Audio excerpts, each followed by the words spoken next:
함께 예배하는 모든 분들 가운데 이 말씀의 축복이 함께 하시기를 주님의 이름으로 축원합니다.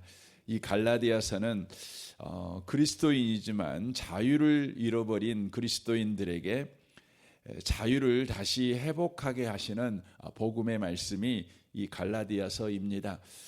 우리가 신앙생활을 이렇게 처음 시작할 때에는 예수를 믿는다는 것이 얼마나 놀랍고 귀한지, 또 예수 믿고 산다는 것이 얼마나 큰 자유와 넉넉함과 풍성함이 있는지, 그것으로 인하여서 거칠 것이 없는 하루하루를 살아왔습니다. 그러나 신앙생활을 우리가 한 해가 가고 두 해가 가고 또 10년이 가고 20년이 가면서 어느 순간인가 그리스도인으로서 처음 가졌던 그 자유와 그 넉넉함과 그 풍성함을 잊어먹어 버리고 새로운 짐을 진 신앙생활을 우리가 하고 있는 것을 보게 되어집니다.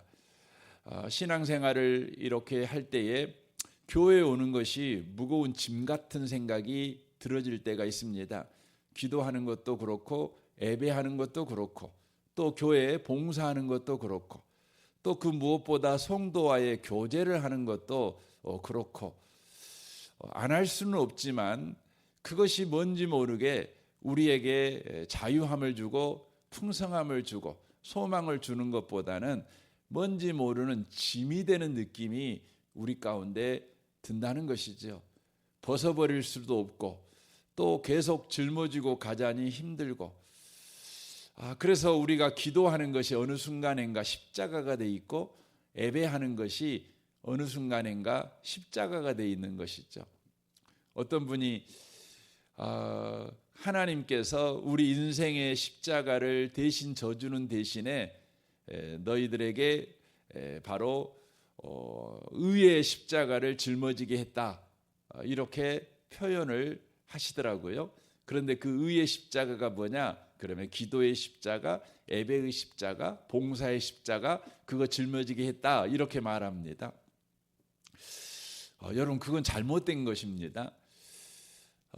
여러분, 기도는 십자가가 될 수가 없어요. 예배도 십자가가 될 수도 없고 봉사도 십자가가 될 수 없어요. 기도가 십자가이고 예배가 십자가이고 봉사가 십자가로 느껴지는 그 순간, 성도의 교제가 십자가로 느껴지는 그 순간, 우리는요 바른 신앙생활에서 벗어난 신앙생활을 하고 있는 것입니다. 그래서 혹시 여러분 누군가가 여러분에게 예수 믿으면 그런 짐, 그게 십자가야, 이렇게 여러분 말한다면 그 거부하시면 좋겠어요. 기도나 예배나 봉사하는 것은 십자가가 아니라 그 영광입니다. 그건 열매입니다. 그래서 에베소서 4장에 보면 하나님께서 교회의 목사를 세워서 성도들에게 무엇을 해야 될 것인가를 가르칠 때 이렇게 가르쳐요. 성도를 온전케 하여 봉사의 일을 하게 하며, 이렇게 돼 있어요. 성도를 온전케 만들어 줘야 된다는 것이죠. 그래서 그 열매로 봉사를 하게 하는 것입니다. 그러니까 온전케 한다는 말은 예수를 믿는 것과 아는 것이 하나가 되는 것이죠. 그러니까 우리는 예수님에 대한 성경 공부도 많이 했고 설교도 많이 들어서 예수님이 누구이신가를 우리가 알고 있잖아요. 그런데 그것이 다만 알고 있는 것으로 끝나는 것이 아니라 실제 우리의 삶에 살이 되고 피가 되는 것이죠. 그러니까 지식으로만 머물러 있는 것이 아니라 그것이 실제 우리의 삶을 움직이는 운동 에너지가 되어 있는 것입니다. 여러분, 우리가 그 기름집에 가면 기름이 있잖아요. 이 주유소에 가면 그러면 기름을요 자동차 기름 탱크에다가 가득 넣지요. 여러분, 가득 넣으면은요 놀라운 일이 벌어져요. 어떤 일이 벌어집니까? 여러분, 기름이 들어갔는데 그 기름이 에너지가 돼요. 그 기름이요 엔진이 돌게 만들어요. 두 바퀴가 굴러가게 만드는 것이죠. 그리고 어떻게 됩니까? 그 석유는요 다 닳아져 없어지는 거죠.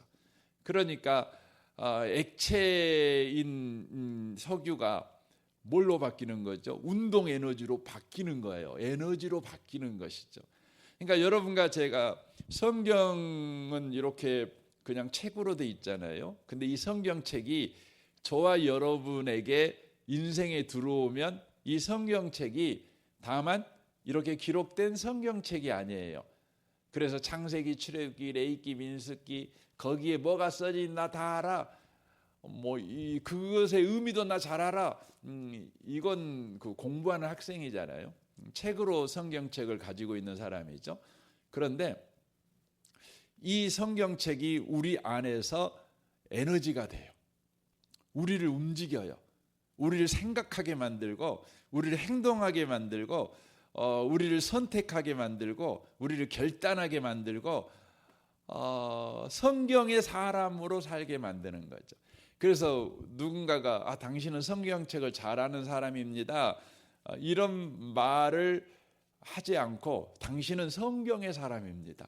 당신을 보고 있으면 성경책에 뭐가 써져 있는지 알 것 같아요. 당신이 내게 말하지 않아도 성경책에 뭐가 써져 있는지 알 것 같아요. 이게 뭐냐면 온전케 되는 겁니다. 하나님은 저를 이 은혜복음교회 목사로 세운 중요한 이유가 뭐냐면 성경을 가르치는데 멈추지 않고 가르친 그 성경이 여러분의 삶에 바로 에너지가 되는 겁니다. 여러분의 삶의 가치가 되고 의미가 되는 거죠. 그래서 여러분이 성경을 많이 알고 있는 사람, 잘 알고 있는 사람으로 멈추지 않고 성경의 사람이 되게 도와주는 거죠. 그 성경의 사람이 된 것에 표시가 있어요. 그게 뭐냐면 봉사예요. 봉사.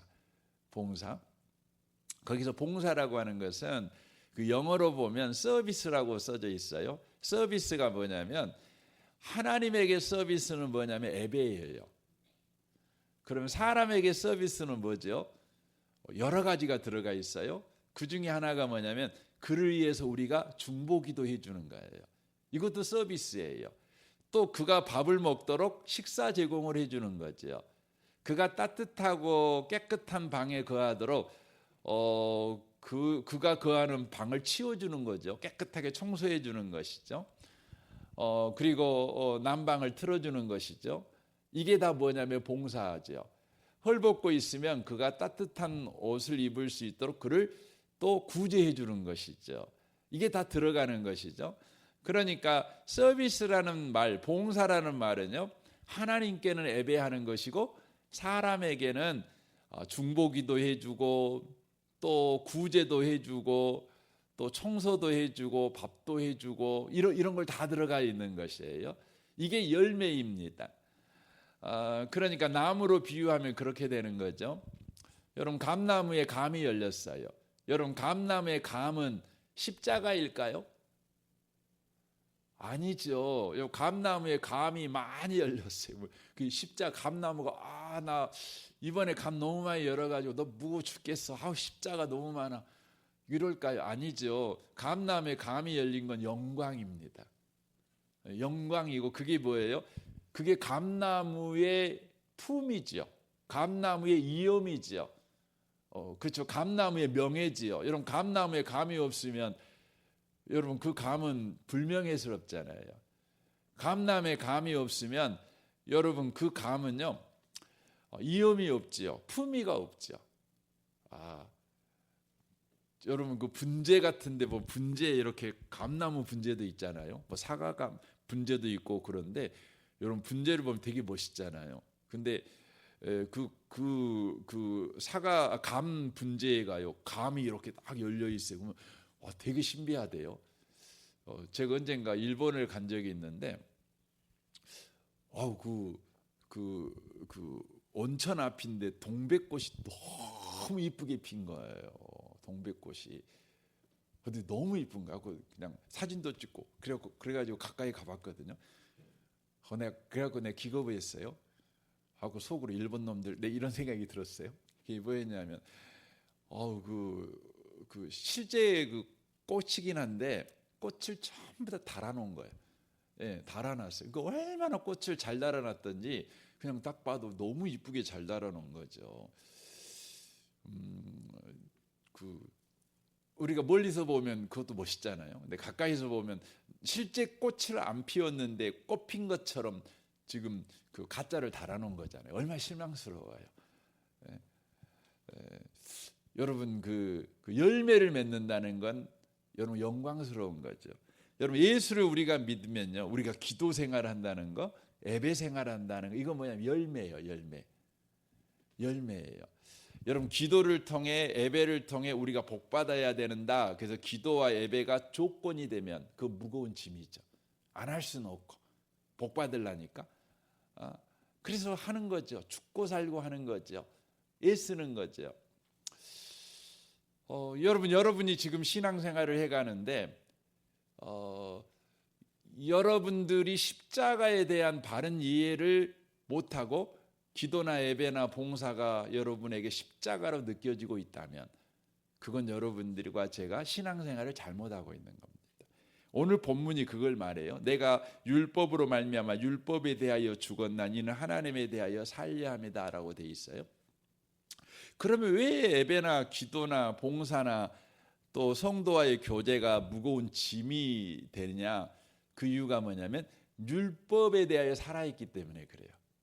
율법에 대하여 살아있고 하나님에 대해서 죽어있기 때문에 그렇죠. 그래서 율법에 대해서 살았고 하나님에 대해서 죽었다. 이 말이 어떤 의미냐면 이제 쉽게 표현하면 이거예요. 내가 하나님을 위해서 살려고 하는 삶은 살아있지만 하나님이 나를 위해서 하신 일은 거부하고 있는 거예요. 다시 말씀드릴까요? 내가 하나님을 위해서 하는 일은 살아있어요. 그런데 하나님이 나를 위해 하신 일은 거부하고 있어요. 이게 뭐냐면 율법에 대해서는 살아있고 하나님에 대해서는 죽은 거예요. 그러면 율법에 대해서 죽었고 하나님에 대해서 살았다는 말은 뒤집으면 되죠. 내가 하나님을 위해서 하는 일은 포기하고요, 하나님이 나를 위해서 하시는 일은 받아들이는 거예요. 네. 받아들이는 거죠. 하나님이 나에게 하신 일은 벌컥벌컥 들이키는 거예요. 이 표현이 나는 너무 좋더라고요. 메시지 성경을 보면 우리 에베소서 그 5장에 보면 술 취하지 말라 이는 방탕한 것이니 오직 성령으로 충만함을 받으라 이렇게 성경이 돼 있잖아요. 근데 거기 성경을 메시지 성경에서 뭐라고 번역이 있냐면 성령으로 충만함을 받으라 이 말을요, 그 하나님이 하신 일을 벌컥벌컥 들이켜라 이렇게 번역을 해놨어요. 나 그거 너무 멋진 번역이라고 생각해요. 예, 성령 충만이 뭐냐면 여러분 성령 충만해라 그러면 어렵잖아요. 성령 충만해라 그러면 여러분과 제가 당장 생각나는 게 뭐죠? 뜨겁게 기도해라. 이제 이거 생각하잖아요. 왜냐하면 성령 충만 받으려면 사도행전 1장에 보니까 초대교회 성도들은 집에도 안 가고 전혀 기도에 힘썼어요. 그래갖고 성령 충만 받았잖아요. 이제 그런 까닭에 성령 충만 받아라. 그러면 집에도 가지 말고 밥도 먹지 말고 일도 하지 말고 계속 기도해라. 이렇게 생각을 해요.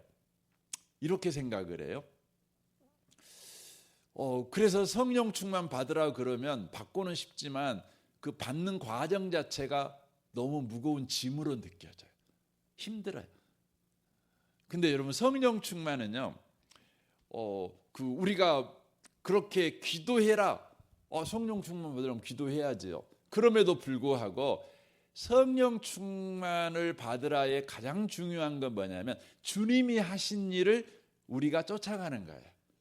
하나님이 하신 일을 여러분 묵상하는 것이에요. 하나님이 하신 일에 우리가 참여하는 거예요. 그러니까 제가 이제 설교자잖아요. 이제 설교자로서 제가 성령 충만하는 방식을 말씀을 드리냐면 하나님이 저에게 설교자로서 이렇게 역할을 맡겨주셨죠. 저는 이제 이렇게 여러분 앞에 설교하려고 이렇게 쓸 때에 나름대로 이것저것 준비도 하고 막 그러잖아요. 그리고 설교하려고 딱 섰어요.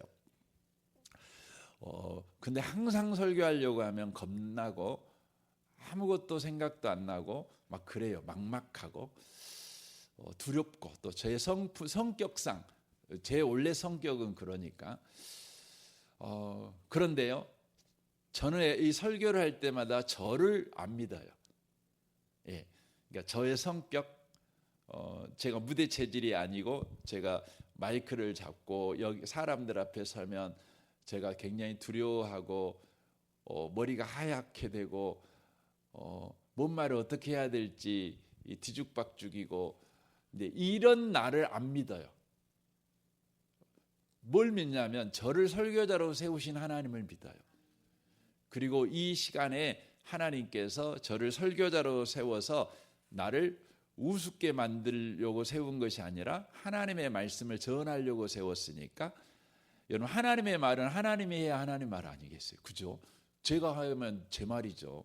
그러니까 저를 그냥 도구로 쓰셔서 하나님 말을 하실 것이라고 저는 믿어요.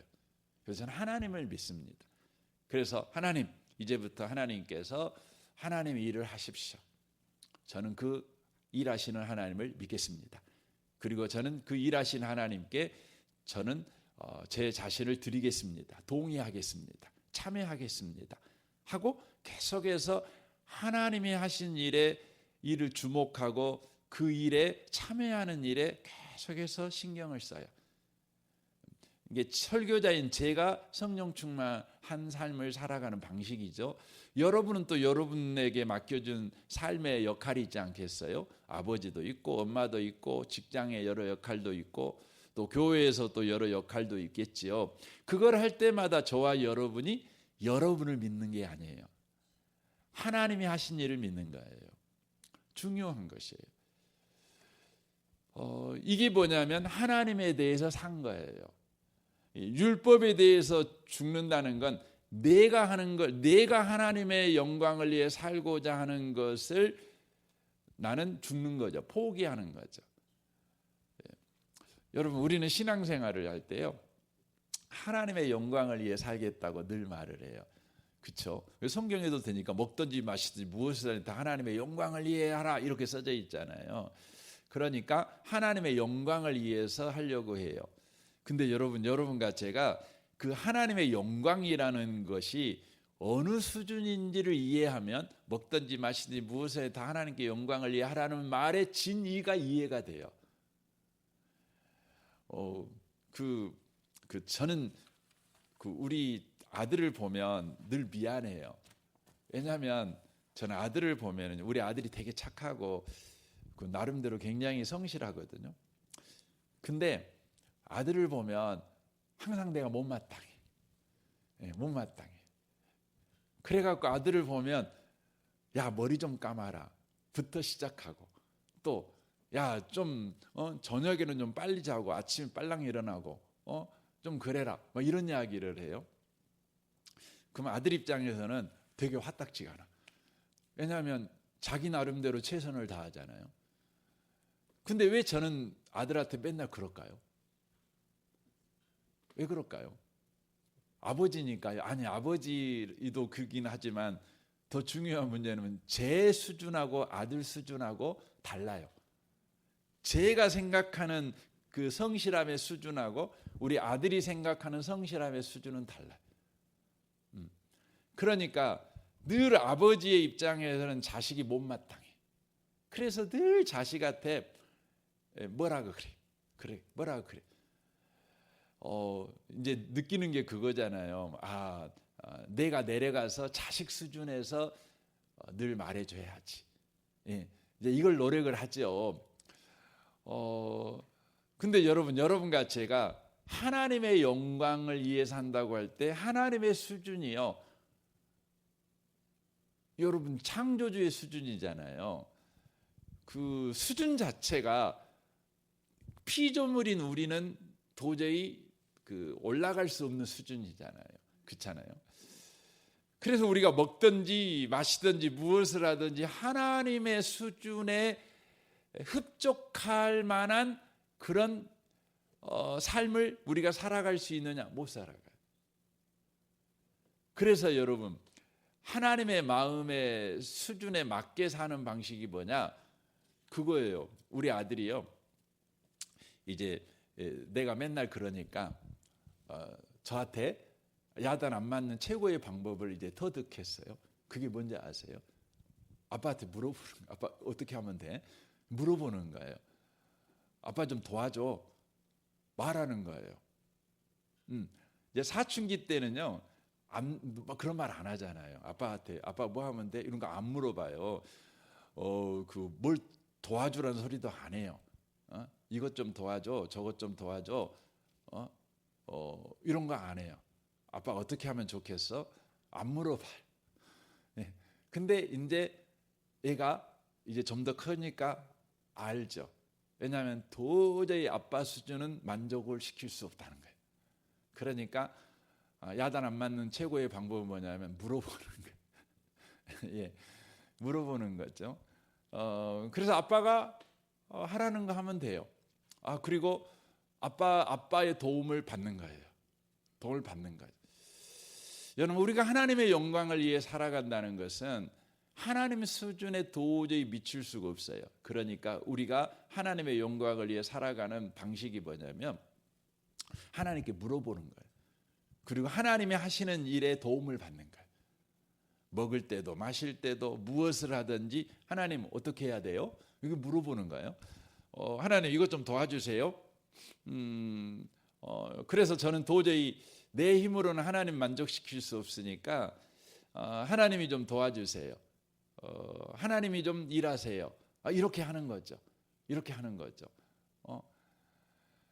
이게 하나님께 영광이 되는 거예요. 하나님의 영광을 위해 사는 거죠. 그러니까 저와 여러분이 자유를 잃어버리는 가장 큰 이유가 뭐냐면 바로 내가 하나님의 일을, 하나님의 영광을 위해 살려고 할 때 하나님이 하신 일을 받아들이지 않아요. 하나님이 하시고 있는 일을 우리가 생각하지 않아요. 여러분, 기독교 신앙은요, 성경이 우리에게 가르쳐주는 신앙은 처음부터 끝까지 처음부터 하나님을 소개해요. 첫째 하나님이 천지를 창조하시니라 하고 마지막에는 이렇게 이제 우리 요한계시록 22장이 이렇게 떠나잖아요. 주 예수의 은혜가 모든 자에게 있을지어다. 아멘. 이렇게 끝나요.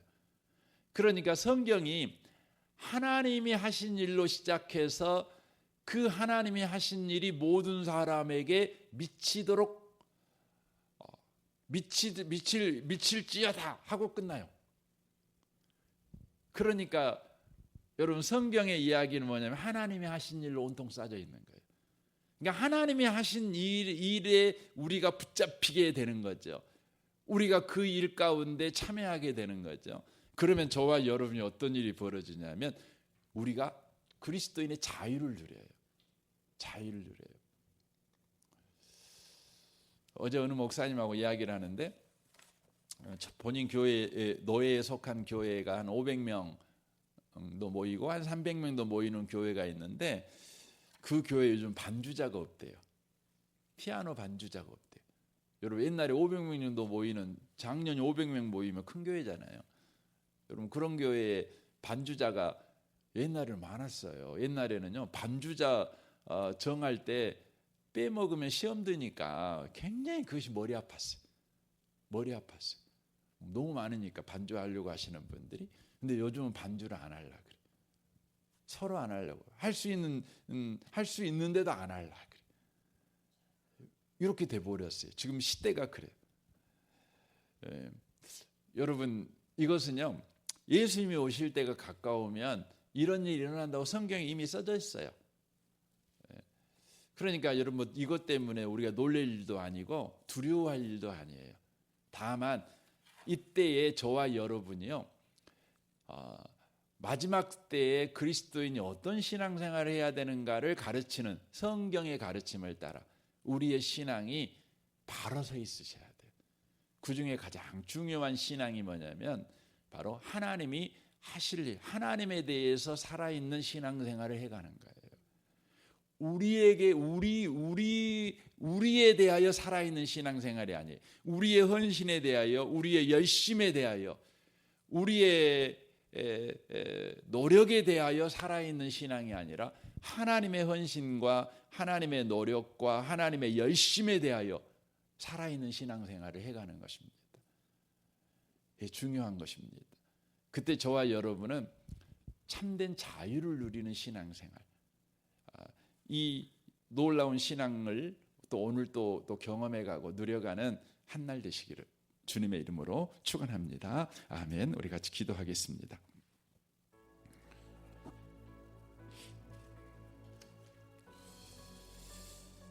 주님, 오늘 또 하나님에 대해 살아있는 신앙생활 하게 하시옵소서.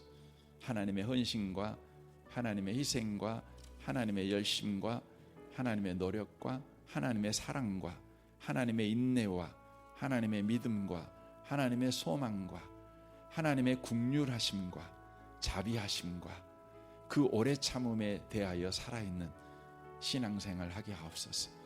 하나님은 나에 대하여 그렇게 오래 참고 긍휼을 베푸시고 자비하시고 사랑하시고 소망을 가지시고 또 믿어주시고, 주님, 이 하나님을 오늘 또 우리가 기억하게 하시고 이 하나님에게 묶여있는 인생을 살고 있다는 것을 오늘도 우리가 믿고 살아가게 하시옵소서. 여러분 가정과 직장과 또 여러분 사업과 여러분의 인생을 위해서 여러분 기도하시면 좋겠습니다. 우리 성도들을 위해서도 중보해 주십시오. 우리 아동부 지금 현재 김지웅 목사님이 섬기고 있는데 속히 우리 전사님이 오실 수 있도록 여러분 아동부를 위해 기도해 주시고, 교사 순장님들과 우리 아이들 한 명 한 명을 위해 기도해 주십시오. 우리 승찬마을 장로님과 순장 순원들 위해 기도해 주십시오. 오늘 수요일입니다. 오늘 하루 종일 눈이 온다고 그랬는데 오늘 수요 예배가 또 드려질 때에 또 오고 가는 성도들 모든 위험에서 지켜주시고 또 가정에서 예배 드리시는 분들도 많이 계실 것인데 또 가정에서 예배 드릴 때에도 주님 큰 은혜 받게 하여 주옵소서. 이 나라 이 민족과 북한과 열방을 위해서 또 오늘 이렇게 눈이 오는 가운데서도 또 아침에 일찍 출근해야 되는 모든 분들 주님 특별히 사고 없도록 저들의 운전대를 지켜주시고 오늘 하루가 주의 은혜로 인하여서 안전한 하루가 되게 하시고 또 또 경제적으로 어려움 때문에 마음도 춥고 몸도 추우신 분들이 또 주님의 은혜 때문에 오늘 따뜻한 한날을 지내도록 주여 은총을 베풀어 주옵소서. 여러분 이에서도 기도해 주시면 좋겠고요. 이렇게 날씨가 추워지면 항상 저 북한 땅이 생각납니다. 여러분 저 북한 땅을 위해 기도해 주십시오. 얼마나 춥겠습니까?